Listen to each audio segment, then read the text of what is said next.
Definitivamente você já viu alguém fazendo esse gesto para chamar um meio de transporte. E o que você entende quando você vê essas placas? Esse gesto e essas placas, por mais simples que pareçam, são capazes de compartilhar conosco informações muito claras. E uma vez que nos compartilham informações tão claras, podemos entender que esses são exemplos de comunicação. Assim como eu aqui falando com vocês. Tá bom, mas como podemos entender o que é comunicação? A comunicação pode ser entendida como um processo de troca ativa de informação. Isso é, uma mensagem é codificada e enviada através de um sinal pelo remetente. Ela será recebida pelo destinatário, que a decodificará e irá entender o que o remetente quis dizer com a mensagem enviada. Ok, você me disse uma definição, mas o que isso quer dizer? Vamos usar o primeiro exemplo para entender esse processo de comunicação. Ao levantar o braço, o remetente está codificando um sinal e o enviando ao destinatário, que é o motorista do ônibus. O motorista do ônibus vai decodificar esse sinal recebido e através dele entender que o remetente, ou seja, a pessoa na rua, simplesmente quer subir no ônibus.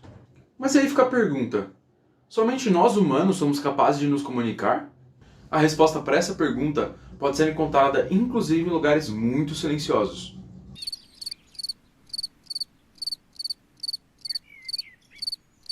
A comunicação acústica ocorre em diversas espécies do reino animal. Nesse vídeo em específico, iremos tratar da comunicação acústica de grilos do Mediterrâneo. A comunicação desses animais é unidirecional e simples, ou seja, funciona no sistema emissor-receptor. Quando em período de acasalamento, os machos dessa espécie irão, por meio de estruturas adaptadas, produzir impulsos sonoros por estridulação, sendo esse o nosso sinal. Por sua vez, tanto os machos quanto as fêmeas dessa espécie irão receber esse sinal por meio de ouvidos timpânicos que estão localizados na tíbia dos membros dianteiros. Tá, mas no final das contas, o que significa essas canções que a gente escuta dos grilos no mato? Esses grilos possuem 3 canções: a canção de chamado, a canção de cortejo e a canção de rivalidade. A canção de chamado é emitida com o propósito de atrair fêmeas próximas e evidenciar a localidade do emissor, ou seja, o macho adulto que está emitindo a canção. Essa canção apresenta pulsos sonoros em uma frequência fundamental, mas relativamente baixa, entre 7 e 3 kHz. É uma frequência dominante e corresponde aos filtros auditivos contraespecíficos. O padrão de canto de chamado do grilo dos bimaculatus, ou seja, do grilo do Mediterrâneo, de 3 a 5 pulsos sonoros em um período de 30 a 40 milissegundos são agrupados em chilros, que são repetidos continuamente a uma taxa de chirp de 2 a 3 Hz. Outra canção produzida por esses animais é a canção de rivalidade. Ela é muito similar à canção de chamado.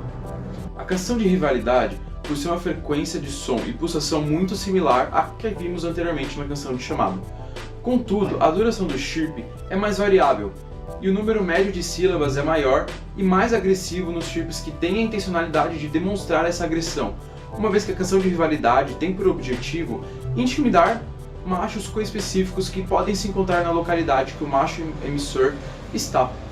Não entendi por que a canção de rivalidade seria tão parecida com a canção de chamado. A similaridade dessas canções pode ser entendida porque ambas têm uma funcionalidade muito similar, que é a de anunciar da forma mais impressionante possível a presença do macho emissor, bem como anunciar a sua aptidão física. A diferença se encontra mais em há uma paciência maior na canção de chamado por objetivo dela ser atrair fêmeas do que há na canção de rivalidade, que pode ser notada por inclusive esses chirps mais agressivos que falamos anteriormente. Temos ainda mais uma canção, que é a canção de chamado. Ela inicia-se assim quando a fêmea chega até o local em que o macho se encontra e estabelece contato físico com ele. Essa canção tem por objetivo persuadir a fêmea a ficar parada naquele ambiente que ela chegou para que possa assim iniciar a cópula. A canção de cortejo ela difere-se das demais canções por ela possuir um alcance acústico muito menor e uma taxa de impulsos e frequência mais irregular.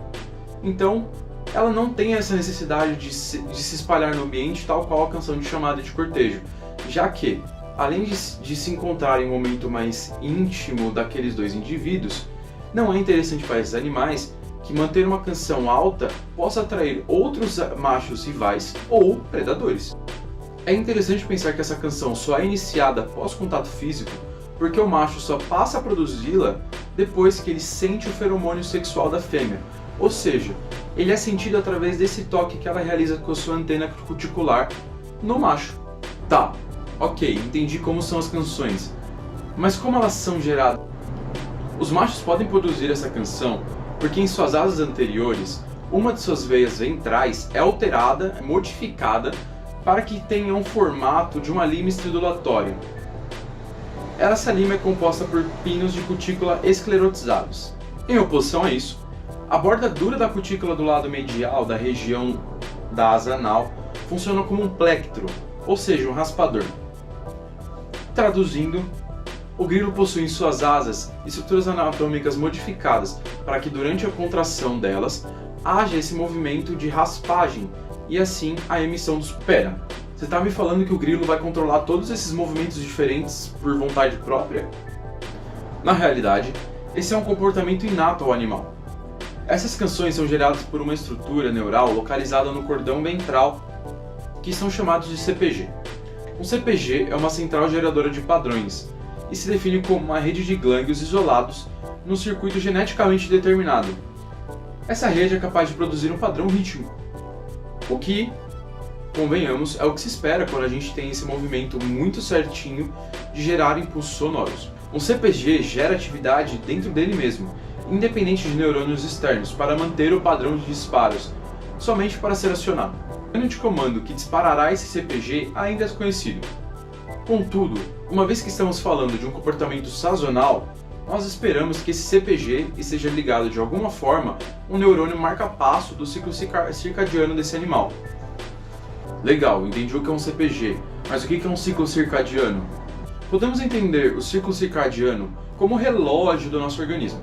Ele regula os padrões de atividades metabólicas, os momentos em que estamos com sono dispersos e esses acontecimentos sazonais, como esse período de reprodução, onde o grilo irá fazer gerar essas canções.